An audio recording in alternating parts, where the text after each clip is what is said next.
Olá, meus companheiros de leitura, tudo bem com vocês? Quarta-feira, 15 de abril, o ano tá voando. A gente tá praticamente na metade do semestre. Ou passamos?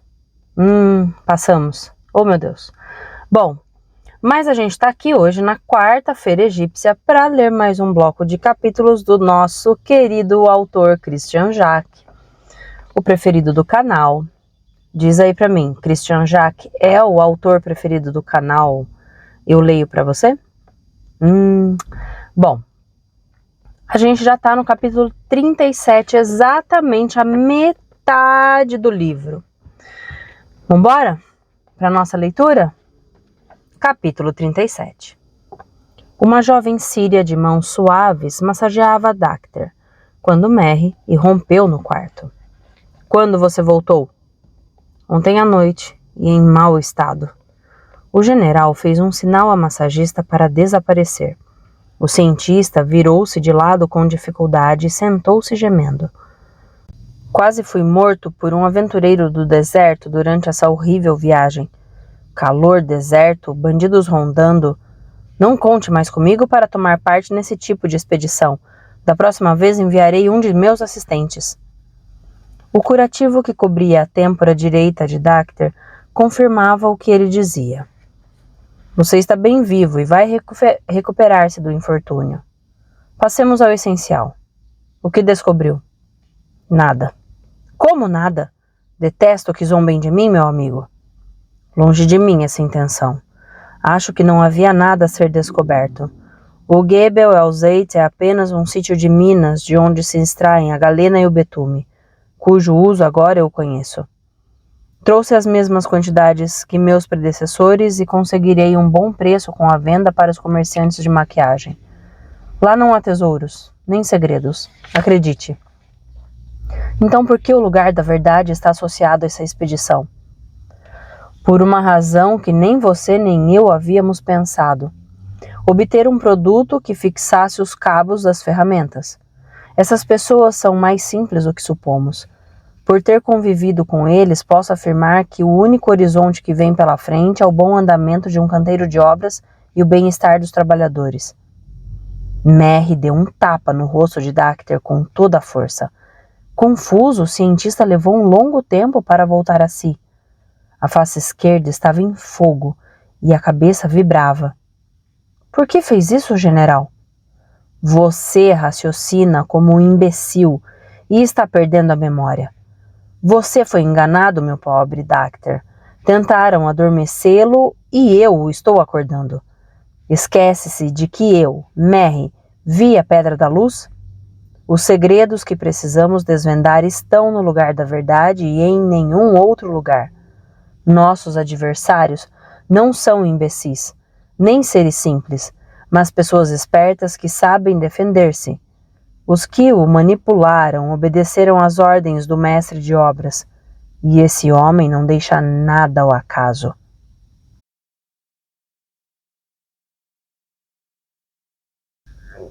Os burros pararam diante da grande porta do lugar da verdade. Ajudado por alguns auxiliares, Paneb descarregou os cestos cheios de bolas de galena, que Tuti contou, uma a uma, para indicar o número exato no relatório detalhado que enviaria ao escriba da tumba. Em seguida, o precioso carregamento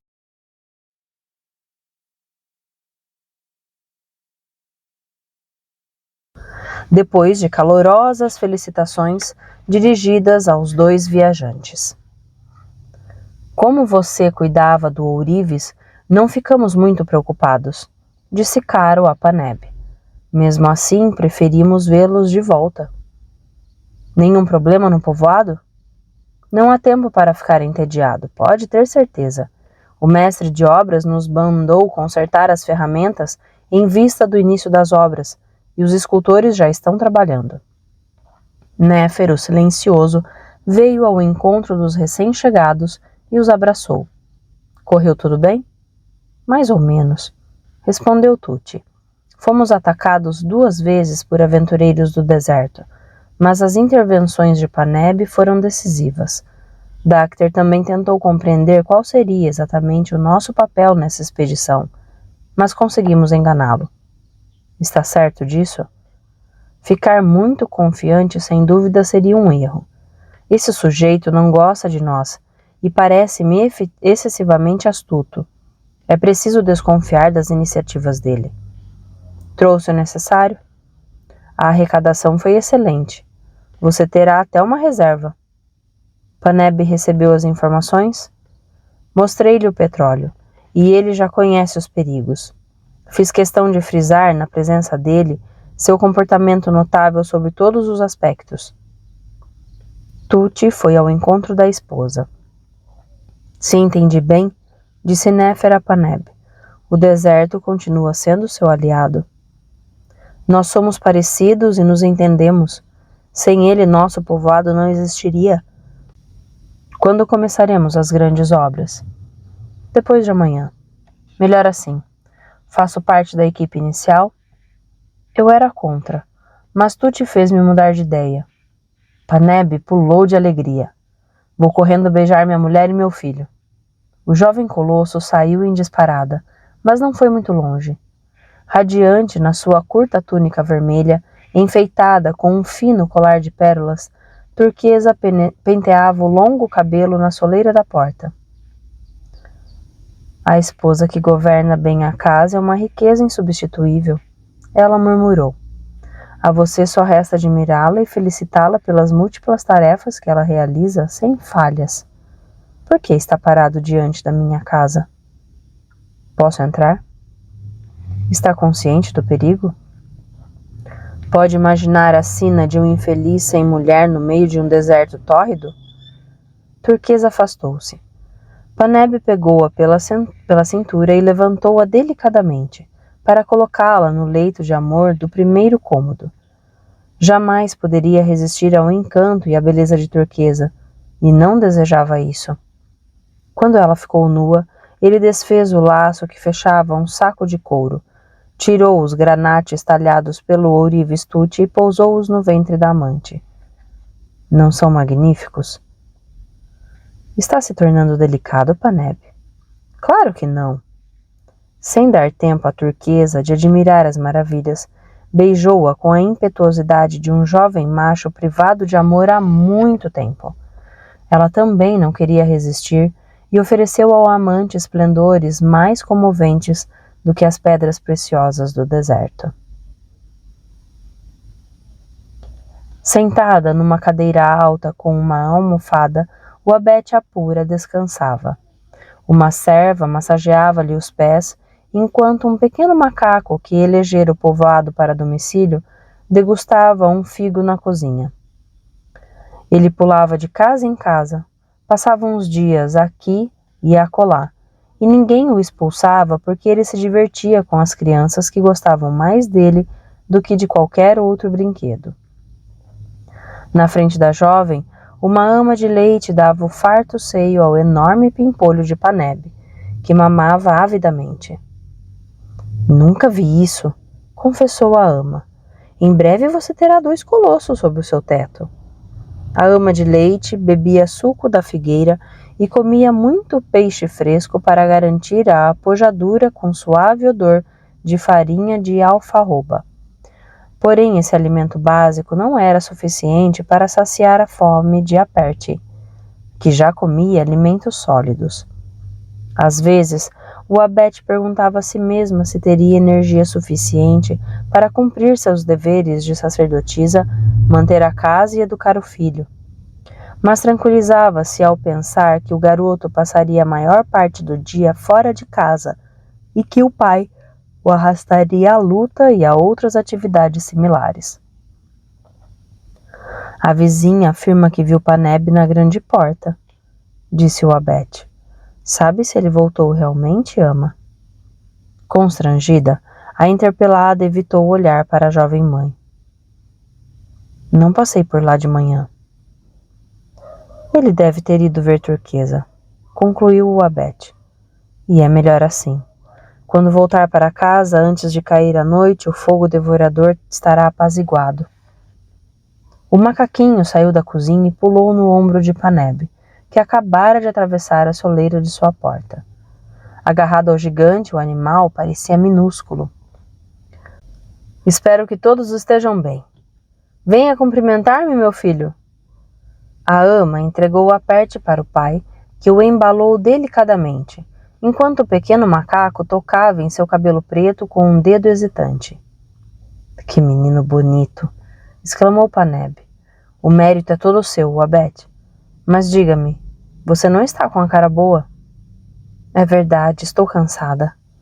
O jovem colosso devolveu o filho para a ama e pôs um saquinho de couro nos joelhos da esposa. O que é isso? Abra. O Abete desamarrou o cordão e olhou dentro do saco. Cornalinas e jaspe vermelho. Você usará colares que deixarão muitas mulheres mortas de inveja. Tenho algo menos oneroso para pedir-lhe. Precisamos de mais peixes frescos para a ama de leite. Ela precisa alimentar-se melhor por causa da voracidade do seu filho, pois a porção que ela recebe não é suficiente. Eu cuidarei disso. No momento em que Paneb beijava a esposa na fronte, o escriba assistente imune bateu na porta que ficara aberta. Sinto interromper o reencontro familiar. O escriba da tumba quer ver Paneb com urgência. Fim do capítulo 37. Capítulo 38. A vontade de Paneb era bater naquele aborto da natureza, mas não podia negligenciar as ordens de Quenrir, ainda mais porque a imprevista convocação o intrigava. Por isso, seguiu imune, cujo andar compassado o exasperava. Estou prevenindo, Paneb. O escriba da tumba está de muito mau humor. Não mudou nada. Se for por sua causa, não gostaria de estar no seu lugar. Não corra esse risco, imune. Ardoroso apressou o passo, obrigando o escriba assistente a correr. Newt, a vigorosa, varria a entrada da bonita casa de Quenrir. Ele o aguarda, disse a jovem a Paneb. Imune tentou segui-lo, mas Newt pôs a vassoura atravessada na porta. Você não, ele disse, Paneb mais ninguém. Aborrecido, Imune deu meia volta enquanto Ardoroso entrava no escritório onde estavam o escriba da tumba, o mestre de obras e a mulher sábia. Estou sendo convocado perante um tribunal? Em vez de dizer bobagens, respondeu Quenrir, sente-se e preste atenção. Desta vez, o escriba da tumba parecia realmente preocupado.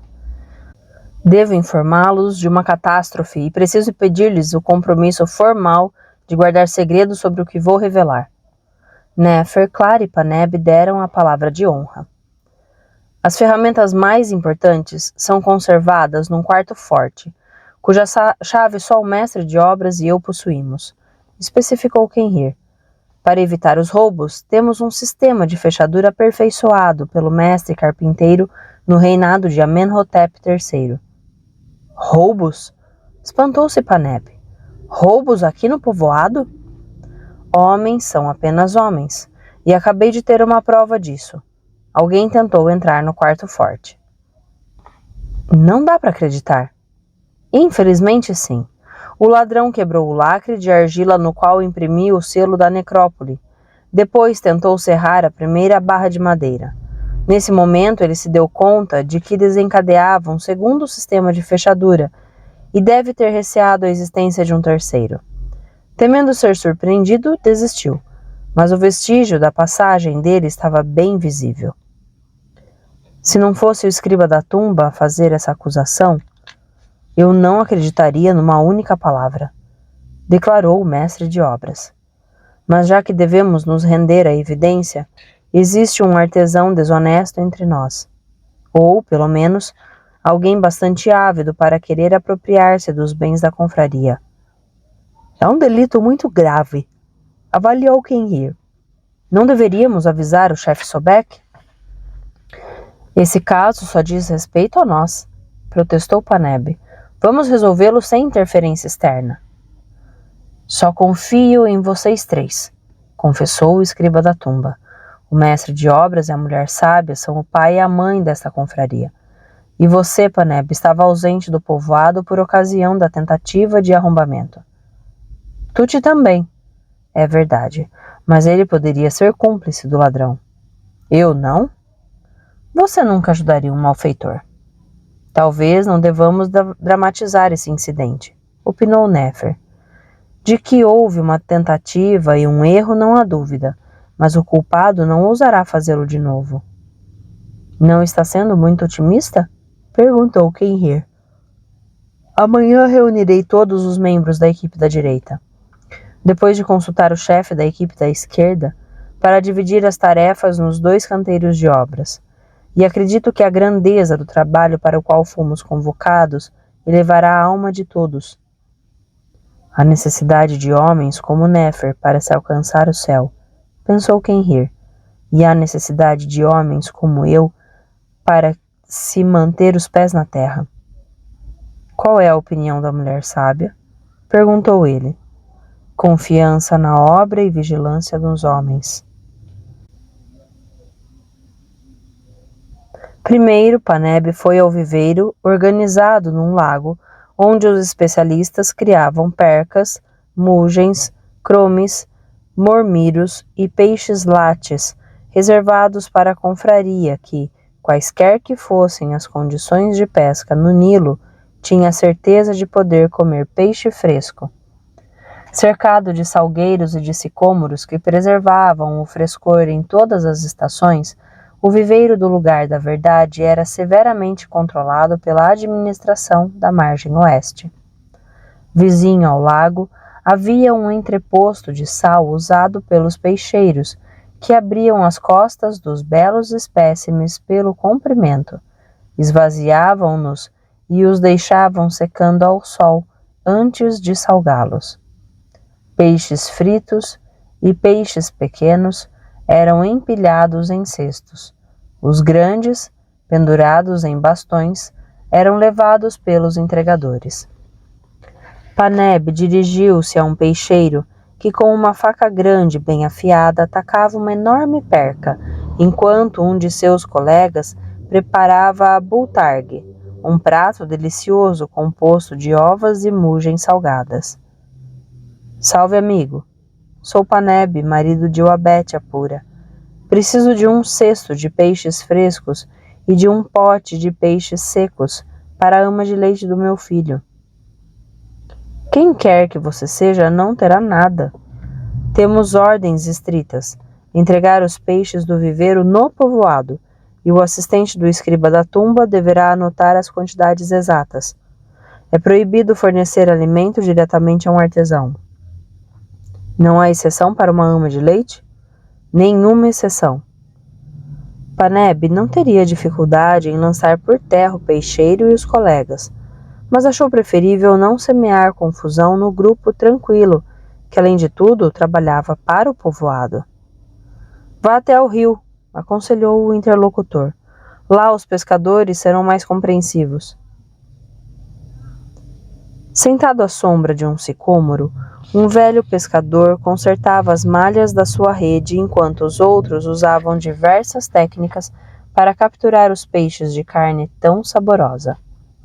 Alguns usavam o camaroeiro, uma grande rede com 2 hastes que se cruzavam, reforçadas por uma travessa, que não era difícil de manejar, mas, quando cheia, exigia braços musculosos para ser retirada da água. Diga-me, vovô, vende-se peixe por aqui? Aqui não. Meus rapazes trabalham para os sacerdotes do templo de Ramsés o Grande. Onde posso encontrar os que pescam para o Lugar da Verdade? No canal, uns 100 metros ao norte. 6 homens, divididos em 2 equipes, uma na margem e outra na barca, haviam estendido de través no canal Piscoso uma longa rede que terminava em ponta de cada um dos lados, prolongada por um cabo sólido. Segurem forte, vagabundos! Ordenou o patrão, um barbudo com uma barriga enorme. Acha que estamos brincando? Retorquiu um colega ainda mais feio. Vamos lá, recolher! Mugens, enguias, carpas brancas e oxirrincos. A operação teve um grande êxito. Esvaziem a rede, matem os peixes que ainda se mexerem e os ponham nos cestos que deixei embaixo do salgueiro. E não demorem. O jovem colosso aproximou-se. Eu me chamo Paneb e quero comprar peixe fresco. O patrão olhou-o disfarçadamente. Meu nome é Nia. E que preço pode pagar? O preço normal. Um amuleto por um cesto de mugens pescadas hoje. Nia passou a mão na barriga. Certo. Você está com um amuleto? Está aqui. Talhada numa cornalina que Paneb trouxera do deserto, a pequena escultura representa um caule de papiro desabrochado, símbolo da prosperidade. Nia sopesou-a e fechou a mão. Magnífica, realmente magnífica. Seu amuleto merece um cesto de mugens. Então dê-me. Bem que eu queria, mas não é possível. Tem de resignar-se, meu rapaz. Não vendo meus peixes para qualquer um, mas o objeto que eu peguei vai continuar comigo. Além do mais, todos os meus empregados estão de prova. Você não me deu nenhum amuleto. Suma daqui, é o melhor a fazer. Os 5 pescadores juntaram-se atrás do patrão. É assim que você trata um artesão do lugar da verdade? Nia caiu na risada. Suma, já disse! Senão vai passar por maus momentos. O soco de Paneb acertou com tanta violência a barriga de Nia que este foi projetado para trás, batendo nos seus aliados. Os 2 primeiros que se levantaram foram espancados pelo jovem colosso. Os outros fugiram. Paneb enfiou um cesto vazio na cabeça do patrão e deu-lhe um pontapé no traseiro. Vou pegar meus peixes frescos e deixar o amuleto, Nia. Tomara que ele o ensine a ser menos desonesto. Fim do capítulo 38. Capítulo 39. Durante a viagem de Paneb e de Tuti, os artesãos da equipe da direita reformaram o lugar de reunião da confraria. Quando o jovem colosso entrou no local, depois do rito de purificação, notou as 2 ânforas novas fincadas no solo, o belo reboco no teto e nas paredes, e aspirou o doce aroma do incenso. O mestre de obras invocou os ancestrais, sentou-se na sua cadeira e convidou os irmãos a sentarem-se. Paneb e Tuti trouxeram do Gebel el-Zeit os materiais indispensáveis à colaboração da Pedra Divina. Ele revelou. Portanto, a obra secreta da Morada do Ouro poderá ser levada adiante e terminada, e sua luz continuará a iluminar o nosso caminho. Chegou o momento de escavar a morada eterna do faraó Merneptah e de construir o seu templo de milhões de anos. De comum acordo com o chefe da equipe da esquerda, decidi confiar-lhes a primeira tarefa, enquanto eles terminam os trabalhos já iniciados. Durante alguns instantes, todos os artesãos prenderam a respiração. Enfim, a grande prova. O lugar definido da tumba já foi escolhido? Perguntou o Nesh, o chacal. O rei concordou com a nossa proposta. Para um trabalho excepcional e equipamento excepcional, destacou Gal preciso com sua voz rouca. Poderemos realmente dispor do necessário? O escriba da tumba garantiu-me, afirmou o mestre de obras. Ficaremos vários dias no desfiladeiro, longe de nossas famílias? De fato, essa permanência será indispensável para que possamos chegar rapidamente ao trabalho, economizando nossas forças. Não é um lugar tão agradável quanto o povoado. Sinto muito, pai. A realização da obra antes de tudo. Suponho que a minha presença não será necessária no começo da obra, avançou Shed, o Salvador, desdenhosamente. Toda a equipe deverá estar reunida no local desde o primeiro minuto, para que a soma de todos os talentos transforme-se numa força mágica. E vamos precisar dela para termos êxito. Quanto tempo vai durar a obra no Vale dos Reis? Perguntou o Renupeu jovial. Não sei. Será uma tumba de grandes dimensões, comparável à de Ramsés. Anos de trabalho em perspectiva, murmurou Caro o brusco, e suponho que nenhuma imperfeição será tolerada. Nefer sorriu. Eu me responsabilizarei por isso. Recebemos notícias da capital? Perguntou Dídia, o generoso. Nada de novo, respondeu o mestre de obras. Mas o rei Merneptah confirmou por decreto o papel e os deveres do lugar da verdade. Portanto, temos a eternidade à nossa frente, concluiu o Zerhat o leão. Agiremos como se a tivéssemos, mas também como se cada minuto fosse o último. Dar o melhor de nós mesmos não será suficiente. Ao criar esse monumento, será preciso revelar o mistério sem traí-lo. Paneb saía da casa de turquesa quando deu de encontro com Shed, o Salvador. Você continua tão amoroso? Turquesa não é a mulher mais bonita do povoado? Esperemos que essa beleza lhe dê inspiração. Mas você acredita mesmo que esse é o melhor método para preparar sua estada no Vale dos Reis? Para ser honesto, Shed, eu não tinha pensado nisso. Essa é a razão pela qual você ainda é um novato inconsciente do perigo. Já que você é meu mestre, o que me sugere? Venha ao ateliê comigo. Os dois homens caminharam lentamente pela ruela principal do povoado. Shed, o Salvador, estava mais sério e menos irônico do que de costume, parecendo preparar-se para viver um momento importante. Provavelmente, você sabe que eu possuo uma cabana próxima ao Nilo. Um pedaço de terra, um entreposto para jarras de óleo, um celeiro, um estábulo e algumas cabeças de gado. Não é uma enorme fortuna, mas dá uma renda suficiente e regular para que eu tenha uma certa comodidade e possa comprar minhas próprias cores. Se aceitar, lego-lhe meus bens. Fora de cogitação. Por que essa recusa? Seu ensinamento é o bastante. O resto quero conseguir por mim mesmo. Você ganharia tempo com a minha proposta. Não tenho medo do tempo. Em vez de consumir-me, ele me reforça. Além do mais, tenho horror a presentes. Você não está pensando que quero corrompê-lo, está? Minha resposta é não, e basta. Largue seus bens à sua família e não falaremos mais sobre isso. Shed empurrou a porta do ateliê. Ali reinava uma luz estranha que parecia vir dos pincéis e das brochas, que de tão limpos pareciam novos. Na parede havia esboços bem alinhados. Adquira uma técnica perfeita, Paneb, mas não pense que ela equivale ao saber. Ora, o que é mais importante do que se tornar um homem do saber?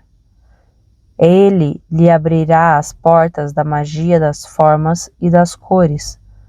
Revelará o caráter sagrado do ofício, será a sua única e verdadeira fonte de alegria e ditará um comportamento justo.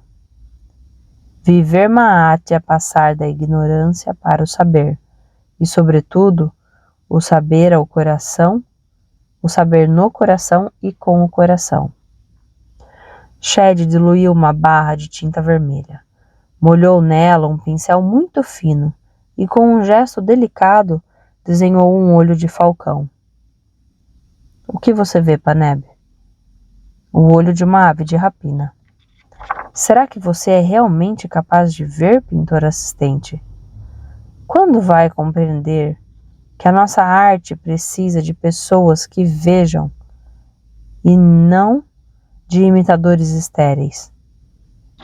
O olho está presente em toda parte, nas paredes do templo, no sarcófago, na estela, nos barcos, enfim. Em nenhum momento o olho do além cessa de ver, e cabe a você, o pintor, partilhar esse olhar. Porém, será que você quer? Ponha-me à prova? Que seu coração não se envaideça por causa do que você irá conhecer. Aconselhe-se tanto com uma serva quanto com uma pessoa importante, porque ninguém atinge os limites da arte. Não se esqueça de que até o pequeno orvalho faz o campo prosperar. Está realmente preparado para ver, Paneb? Mesmo sabendo que vai descobrir uma infinidade de mundos novos, sem poder voltar atrás? De covardia nunca me acusarão. Então pegue isso e nunca mais o deixe. Shed, o Salvador, tirou o amuleto que ele usava no pescoço e deu-o a Paneb. Era um olho de esteatita, no qual, numa forma simbólica, estavam encarnadas todas as medidas do mundo. Íris, pupila, canal lacrimal, córnea. Cada parte desse olho equivale a uma fração da unidade. Se somar todas as partes, você obterá 63 de 64. O 1 de 64 que falta é a sua mão de pintor, que lhe permitirá descobrir se você se tornar realmente uma pessoa que vê. Porque ver é criar. Fascinado, Paneb contemplava a pequena obra-prima que de agora em diante iria protegê-lo. Eu queria... Não diga nada e prepare-se. Shed, o Salvador, saiu do ateliê. Como poderia confessar ao seu discípulo que estava perdendo a visão? Vestido com um avental de ouro, usando a peruca de cerimoniais, o mestre de obras, seguido dos artesãos da equipe da direita, apresentou-se ao escriba da tumba, portador de uma pesada chave de madeira. Aceita abrir-nos a porta do quarto forte e confiar-nos as ferramentas do faraó? Dê-me a senha. Amor pela obra. Kenhir usou a chave para desbloquear o primeiro sistema de segurança e inverteu-a para anular o segundo. Depois, abriu a porta do quarto forte, que continha 500 cinzéis de cobre de tamanho normal, 50 em tamanho grande, 30 enxadas e 25 enxós do mesmo metal proveniente do Sinai. Nefer verificou a qualidade deles, antes de fazer a pergunta ritual ao escriba da tumba. Esse tesouro abriga o metal celeste? Que o mestre de obras identifique as ferramentas que tornarão eficientes os trabalhos eternos. Nefer encontrou um esquadro e um nível de um metal caído do céu e levantou-os diante dos artesãos. Sob a vigilância de Kenhir, deu-se início à distribuição das ferramentas, que todos receberam com emoção e respeito. De repente, o Nesh, o chacal, jogou o cinzel no chão. Essa ferramenta está inutilizada. Olhe, ela está rachada de ponta a ponta. A minha também, constatou o carpinteiro Didia, apavorado. Fomos atingidos pelo mal-olhado, exclamou o pai o bondoso. É inútil começar a escavar a tumba. Seria um terrível fracasso. O mestre de obras e o escriba da tumba não podiam descartar o argumento. De fato, só o mal-olhado poderia ter deteriorado os cinzéis conservados no quarto forte. Vamos apelar para a mulher sábia, decidiu Kenhir. Só ela é capaz de vencer o malefício. Fim do capítulo 39. Capítulo 40. Usando uma túnica justa, vermelha, de alças, as sacerdotisas de Hathor reuniram-se diante do templo principal do povoado. Algumas cantavam um hino à deusa, outras tocavam um tambor comparado ao sol, enquanto 7 delas formavam um círculo, em cujo centro estava Clara, a mulher sábia. Depois fez-se um profundo silêncio, durante o qual as sacerdotisas se afastaram, enquanto a deã da confraria surgia na entrada do templo. Quando a luz criou a vida, declarou, ela tomou a forma de sol, cujos olhos se abriram no interior do lótus. Quando a água do olho caiu sobre a terra, ela se metamorfoseou numa mulher de sublime beleza, a quem foi dado o nome de Ouro dos Deuses. Ela, O sol feminino ilumina o mundo. Você, mulher sábia, é filha dela, mas terá coragem de arriscar a sua vida para realizar o trabalho de um homem, para tornar-se a mestra de obras dos artesãos e a venerável da confraria capaz de vencer o mal-olhado? O lugar da verdade dá-me a vida. Eu lhe dou a minha vida. Você que é a vivente da cidade da tumba, entre nesse santuário e enfrente o destino. Com uma flor de lótus presa na peruca de cerimônia, Clara avançou sem hesitar. Sobre uma base de granito estava uma estátua de babuíno, a encarnação de Thoth. Na mão esquerda ela segurava um estojo que continha um papiro. Seus olhos vermelhos fixavam a jovem que sustentou o olhar para colher as fórmulas de conhecimento que o Deus desejava transmitir-lhe. A mão de pedra parecia criar vida para dar o documento a Clara, que o pegou prostrando-se. Venha para mim, disse uma voz feminina com uma calma inquietante, e atravesse a porta. Depois do babuíno de Thoth, havia uma segunda base de pedra. Clara precisou habituar-se à penumbra para distinguir uma pequena estátua de ouro de um falcão, coroado com o sol do mesmo metal, em cujo pé estava uma naja, com o pescoço dilatado, como a Uraeus, presente na fronte dos faraós. Pela atitude dela, Clara sabia que atacaria, mas não recuou. Fortalecida pela experiência no cume da montanha, fixava o réptil pronta para imitar qualquer movimento. Mas o monstro continuou imóvel. Intrigada, Clara aproximou-se. A naja havia sido feita na pedra, com tamanha habilidade que parecia estar viva. Com cuidado, Clara tocou-lhe suavemente a cabeça. Pegue o disco de ouro, disse a voz tranquila, e ponha-o sobre o peito. Assim você poderá enxergar as trevas. Clara equipou-se com o precioso símbolo de onde emanava um agradável calor. A sala escura iluminou-se e ela viu 7 manejadores de facas com máscaras assustadoras, cujos nomes constavam do papiro: rosto do avesso, incendiário, caluniador, ladrador, fisionomia cortante, uivador e comedor de vermes. Juntos eles deram um passo na direção da mulher sábia para cercá-la. Ela mostrou as únicas armas de que dispunha: o sol e o papiro. Os 7 demônios recuaram e desapareceram, cedendo lugar a um ritualista que usava a máscara do chacal Anubis. Caminhe comigo sobre a água divina, ele propôs. Clara seguiu-o e andou num chão de prata que lembrava a vastidão aquática onde apareceram as primeiras formas de vida.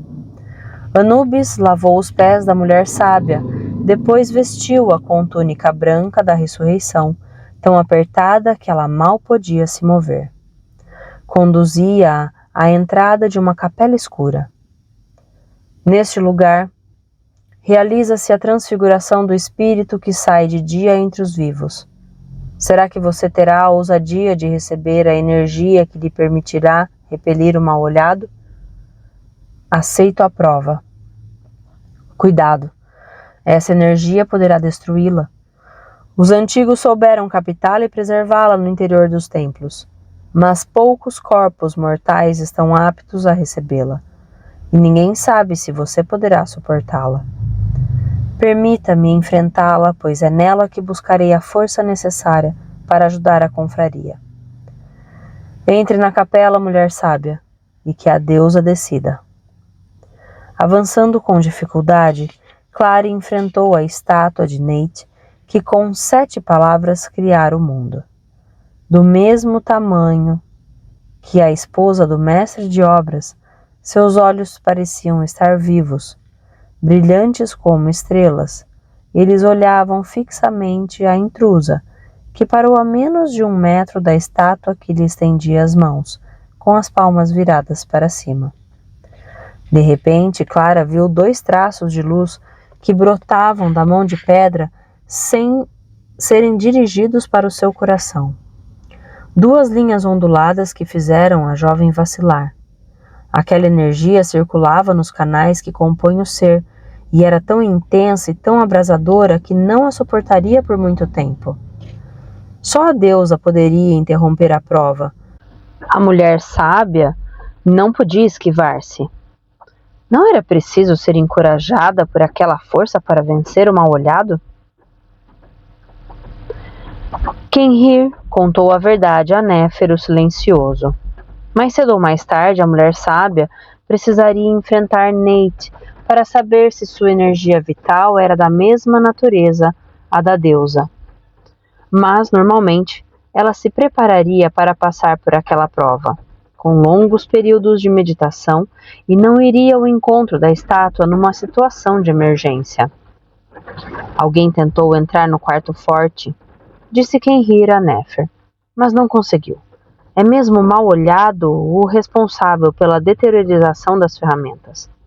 Se a ação desse olho não for anulada, você não conseguirá escavar a tumba do rei.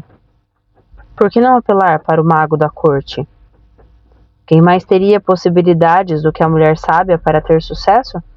Como mãe da confraria, ela lutará até as últimas forças para socorrê-la. Ninguém duvida disso, Quenhir. Mas ela é minha esposa, a pessoa que me é mais cara e que você pôs voluntariamente em perigo sem me avisar. Admito, mas era o meu dever. Quando as circunstâncias exigem, o escriba da tumba esquece os indivíduos e só pensa na confraria. O único objetivo de todos nós é criar a morada eterna do faraó. Por isso, durante todo o tempo que o mal-olhado entravar a mão dos artesãos, o lugar da verdade permanecerá estéril. Aos olhos de Néfer, o escriba da tumba assumiu sua verdadeira dimensão. Ele não era um simples administrador do povoado, e sim, do mesmo modo que os 2 chefes de equipe, o responsável pelos compromissos essenciais. Mesmo que a sua decisão me tenha mergulhado numa angústia, Quenhir, nada fiz para me opor. E teve razão, mestre de obras. Caso contrário, Clara o teria desaprovado. E você sabe disso. Néfer olhou para o templo onde sua esposa estava sendo submetida a uma irradiação que poucas pessoas poderiam suportar. Será que encontraria viva aquela mulher de sorriso doce, olhar tranquilizador e amor sem limites? Estou tão preocupado quanto você, murmurou Quenhir, e acho que a lei a qual estamos submetidos às vezes é bem dura. Turquesa e o abete Apura saíram do santuário segurando Clara, que trocara a apertadíssima túnica branca por outra mais ampla, presa na cintura por um cinto vermelho. Com os olhos meio fechados, ela não conseguia ficar em pé sem a ajuda das 2 sacerdotisas. Néfer queria correr para ela, mas Quenhir o segurou. Espere mais um pouco. Ela precisa absorver a luz. A mulher sábia abriu os olhos como uma pessoa que nascesse numa nova realidade. Olhou para o sol por alguns instantes e achou o equilíbrio.